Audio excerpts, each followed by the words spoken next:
This is Taking Stock on Bloomberg. I'm Pim Fox. So we've been speaking with Jim Glickenhaus of Glickenhaus and Company, talking about transportation. Now we're going to talk about another form of transportation, vintage automobiles. Joining us is Rob Myers. He is the founder and chairman of RM Auctions. Gentlemen, it's good to have you with us, Rob. Good to have you with us, Jim.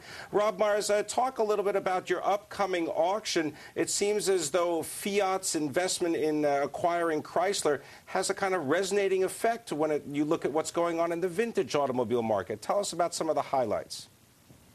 Well, this weekend is the 30th anniversary of the Meadowbrook Concours d'Elegance, and we've got an auction sale in conjunction with the Concours.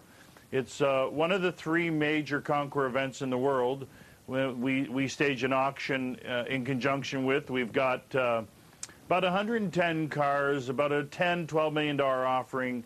It's about a 7-hour auction, 6-7 hours. We'll sell 80%, roughly 80% of the automobiles offered, and it'll probably do somewhere between $7 and $10 million. The highlight will be an Auburn from 1936, supercharged. That was the 9th car ever produced, so there are a lot of the experimental features on it, and we expect that to bring somewhere between $375,000 and $475,000. Rob, talk about one car in particular to begin. 1953, this is, what, an 8V Supersonic. This is a Fiat. What's so special about it?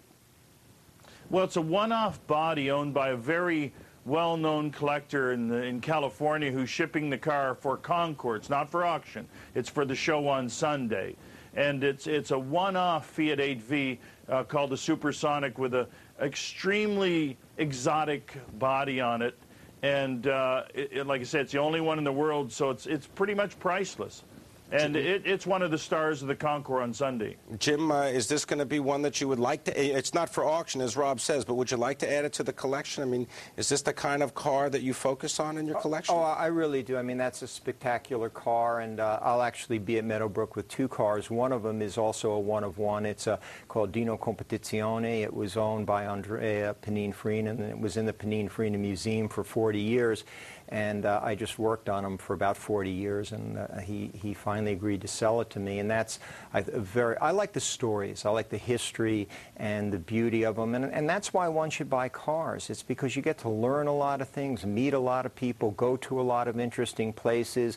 You know, the Internet has revolutionized it on chat, on FerrariChat.com, for example. You can talk about Ferraris and learn about them. There's information on all these things. And the key to it is to have a good time with it, in my opinion, as a person, not to think of it as an investment. Rob Myers, can you give us a little bit of insight? I mean, is this really about a specific car when people are bidding at auction? It's not just a model, it's a car that comes with prominence, with a personal history almost. Yeah, that's correct. You know, and I've been touring around the country the last few days on vacation, and what I have noticed is that there are an unbelievable amount of cruise nights in America and in Canada these days. Like, I've seen so many antique cars and collector-type cars on the road in the last 3 days as I've been traveling around on a Harley-Davidson ride with my son. And, you know, it makes you realize that, first of all, you get these cars for enjoyment. You meet a lot of fantastic people. They're a lot of fun. You can really individualize these automobiles.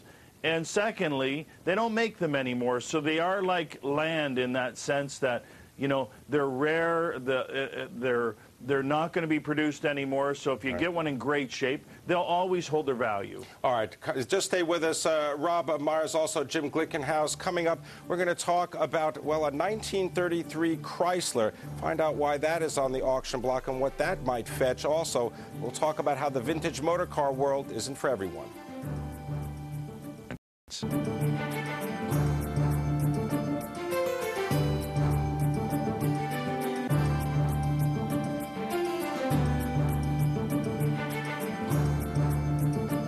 It's a different world, one that mixes engineering, design, and history. It's vintage motor cars, and my guests are Rob Myers of RM Auctions and Jim Glickenhaus of Glickenhaus and Company. Rob, can you give us some detail on one of the cars that's being auctioned? This is, a 1933 Chrysler Imperial, one of only 36 in the world. Correct. It's a CL Imperial Sport Phaeton from 1933. they build 36. There's probably maybe 15 proper, authentic cars today that still exist. So it's obviously very rare. They were very exotic, and you had to be extremely rich in 1933 to purchase one of these cars with a custom body. And so today they're as well very, for the how rich do you have to? So Rob, how rich do you have to be to even enter realistically to enter the bidding for something like a 1933 Chrysler Imperial Phaeton? Well, that car will bring somewhere in the $300,000 to $400,000 range. So I mean, you don't have to be really rich, but you've got to have a decent amount of cash available for a hobby, so to speak. To have a car like this. Jim Glickenhaus, we're talking about a Chrysler Imperial. You mainly focus on Ferraris, but you do have some American automobiles. Yeah, I'm pretty eclectic. I have a very famous Ford race car that that finished, its sister won Le Mans in 1967. My car finished 4th overall at Le Mans, and I like that because it's about the Ford-Ferrari wars. There's a great book out actually now on it. What are the Ford-Ferrari wars? Well, they were between the Deuce, Henry Ford II, and Enzo Ferrari as to who could win Le Mans. And I think it was an era that was unbelievable with the amount of interest and money and talent put into it, and I don't think something like that will ever be duplicated. So I like that. I have a Duesenberg, which was a company that went out of business during the Depression, and a Stutz, the same thing. But these are all stories behind them. My Duesenberg was owned by the Queen of Yugoslavia. The Stutz was the same one that Daisy Miller drove in the F. Scott Fitzgerald's book. So I like the stories behind them. Rob Myers, what is some of the trends that are going on in the vintage automobile market right now? During the break, you were talking about muscle cars. They were popular for a while and seem to be fetching ever higher prices. What's the status? Yeah. Well, the muscle car prices, in my opinion, muscle cars went up too high in value, and I think they've come back down to a realistic value, and almost to a point where there are enough of them on the market that I think that they're probably a good buy again today. I've actually been buying a few muscle cars, particular type of cars that I enjoy, and I think that now that they're back down to a price level that makes sense, they're a good buy again today. They're on my good buy list.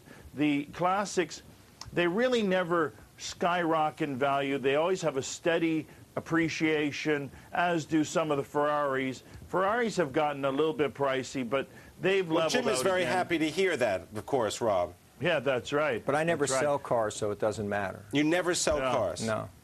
This is very different than investing in stocks. You just buy and hold. Yeah, I don't really think of my cars as an investment. They're a wonderful hobby. I love them. I'm going to pass them on to my kids, and they can argue about them.